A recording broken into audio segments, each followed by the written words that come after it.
देखिएगा क्या है, हमारे पास कंट्रोल पेपर है कक्षा 10 विज्ञान 2025 से 2C के।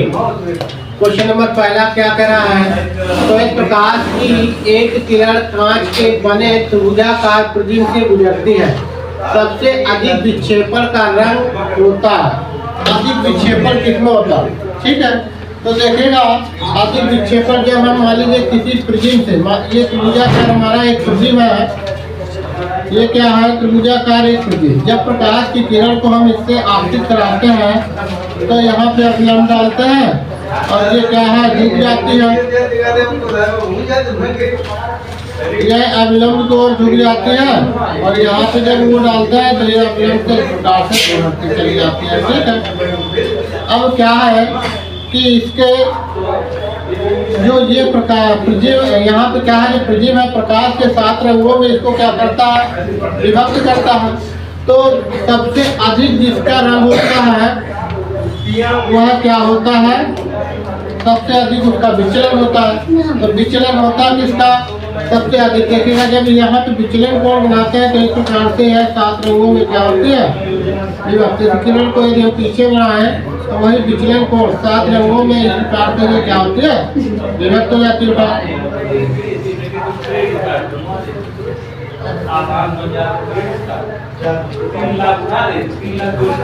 इस प्रकार से तो नीचे का जो रंग होता है वह कौन सा होता है, बैगनी होता है।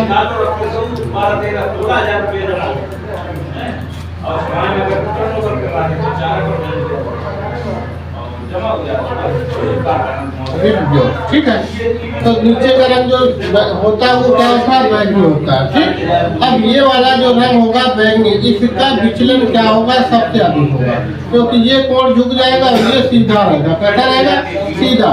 तो इसका विचलन कोण क्या होगा, सबसे अधिक होगा। तो जिसका विचलन कोण अधिक होगा वो क्या है, वो क्या होगा, सबसे अधिक विक्षेपण का रंग होता है। जिसका विचलन अधिक होगा वो क्या होगा, सबसे अधिक उसका विक्षेपण होगा। तो यहाँ पे क्या है, इसका जो आंसर आएगा बैगनी रंग। कौन सा रंग होगा, बैगनी रंग, जो कि ऑप्शन नंबर आपका कौन सा है, सी ऑप्शन सही है। ठीक है, राइट आंसर है, लिख लीजिएगा। देखिए क्वेश्चन नंबर क्या है, 2 है। क्वेश्चन 2 क्या कह रहा है, सूर्योदय एवं सूर्यास्त के समय क्षैतिज पर आसमान दिखता है।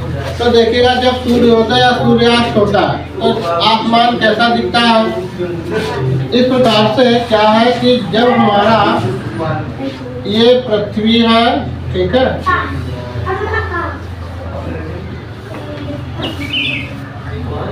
ये मान लीजिए पृथ्वी और यहाँ पर कोई व्यक्ति है, जब सूर्य का उदय होता है, सूर्य का क्या होता है, उदय, तो इसका यहाँ प्रतिबिंब क्या है, दिखता है। ठीक है, प्रतिबिंब वास्तव में होता है लेकिन यहाँ पे क्या दिखता है, इसका प्रतिबिंब दिखता है। यहाँ पर वास्तव में सन क्या है, सन की यहाँ पे कोई व्यक्ति खड़ा है, मान लीजिए ये कोई व्यक्ति खड़ा है। अब देखने के लिए क्या है कि आपको डायरेक्शन समझाने के लिए बता रहे हैं।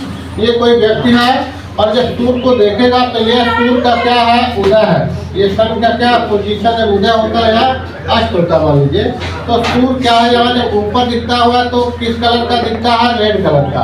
रेड कलर का दिखता हुआ है, किसके कारण दिखता है, प्रकीर्णन के कारण। किस कारण दिखता है, प्रकीर्णन के कारण दिखता है। तो यहाँ पे जो उसका आकाश होता है वो कैसा होता है, लाल होता है। कैसा होता है, मान लीजिए ये आकाश में हम आकाश को देखे हैं तो आकाश कैसा दिखता है, रेड कलर का, ठीक है, लाल कलर का। रफ्तार भी दिखता है, दिखता है नहीं, लाल।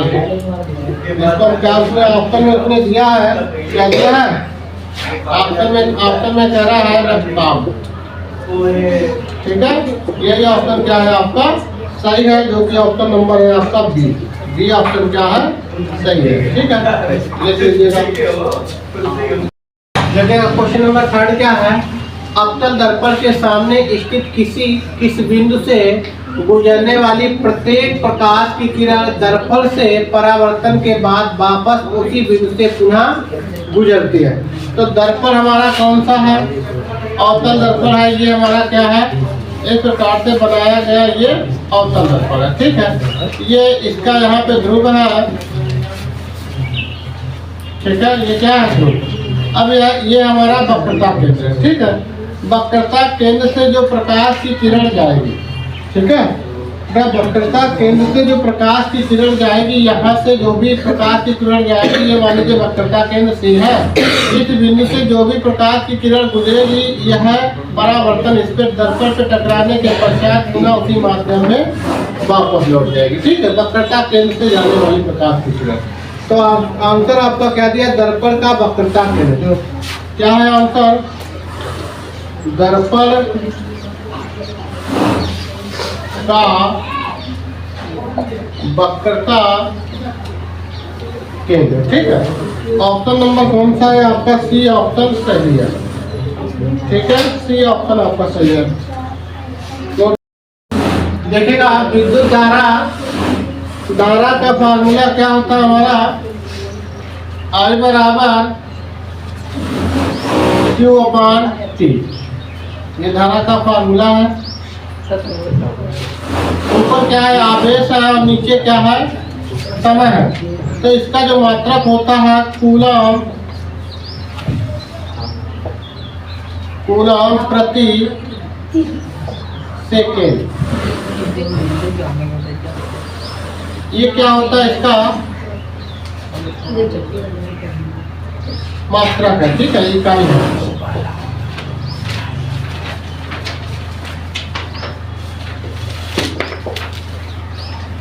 अब इस पूरे को ही हम क्या कहते हैं? एम्पियर कहते हैं। एम्पियर पूरे को क्या कहा जाता है? एम्पियर कहा जाता है। और यही इसका आंसर है, जो कि आपका बी ऑप्शन सही है। नोट कर लीजिएगा। देखिएगा, क्वेश्चन नंबर 3 क्या कह रहा है? समान प्रतिरोध वाले 3 प्रतिरोधों को श्रेणी क्रम में जोड़ने से उनका परिणामी प्रतिरोध प्रत्येक प्रतिरोध से कितने गुना होगा? ठीक है, तो हमको क्या दिए गए हैं? 3 प्रतिरोध दिए गए। इनका प्रतिरोध कैसा है बेटा? समान है। समान प्रतिरोध है, दिया है क्या? मान लीजिए कि R1 और R2 R3 तीनों क्या है? बराबर है, समान है। उसको हमने मान लिया 8। अब इन तीनों को क्या किया गया? श्रेणी क्रम में जोड़ा गया है। ठीक है, इन तीनों को क्या कर दिया गया? श्रेणी क्रम में जोड़ दिया गया है। श्रेणी क्रम में जोड़ा गया। ठीक है, तो श्रेणी क्रम होता है R डैश। हम इसको मान लेते हैं R डैश बराबर R1 plus R2 plus R3। ठीक है, तो R डैश बराबर कितना आएगा? देखिएगा, R प्लस R आ जाएगा। जोड़ोगे तो 3R आएगा।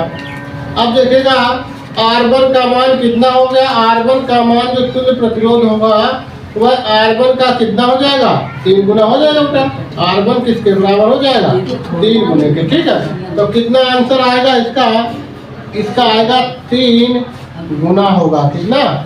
3 गुना होगा, जो कि ऑप्शन नंबर क्या है? डी सही है। डी ऑप्शन क्या है? डी सही है। ठीक है, नोट कर लीजिएगा इसको। देखिएगा क्या है? क्वेश्चन नंबर 7 है। एक सीधे धारावाही विद्युत चालक के चारों ओर उत्पन्न चुंबकीय क्षेत्र प्रदर्शित होगा। तो कैसा होगा? मान लीजिए कि हमको एक धारावाही सीधा चालक तार दे दिया जाए, और इसमें जो हम धारा का प्रवाह करते हैं, तो चुंबकीय क्षेत्र जो उत्पन्न होता है इस प्रकार से वृत्ताकार उत्पन्न होता है। कैसा उत्पन्न होता है बेटा? वृत्ताकार।